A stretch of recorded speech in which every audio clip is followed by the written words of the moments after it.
माणसाला इच्छाशक्ती असली तर तो काय करू शकतो याचं जिवंत उदाहरण आहे. हे आहे फ्लॅट आणि ही आहे त्याची छोटीशी बाल्कनी. त्याच्यात देखील किती छान गार्डन डेव्हलप केलं आहे बघू.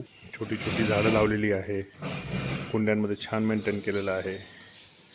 मी आता आहे पुण्यात. सगळ्या प्रकारची झाडं आहेत. ही आहे आळूची पानं. त्यानंतर इथे लावलेलं आहे त्यांनी चाफा. त्यानंतर विशेष म्हणजे हे आहे पालक. तुम्ही घरगुती पालक वापरू शकतात. आणि हे आहे कोथिंबीर लावलेली त्यांनी थोडी थोडी. किती सुंदर मेंटेन केलेलं आहे बघा. विशेष झाडं लावलेली आहेत, छान आहे. सो इच्छाशक्ती पाहिजे फक्त, तर करू शकतो आपण काही. व्हिडिओ आवडला असेल तर व्हिडिओला लाईक करा, जास्तीत शेअर करा, चॅनलला सबस्क्राईब करायला विसरू नका. बेल आयकॉन जरूर प्रेस करा जेणेकरून मी जे नवीन व्हिडिओ टाकतो त्याचे तुम्हाला नोटिफिकेशन मिळतील. धन्यवाद.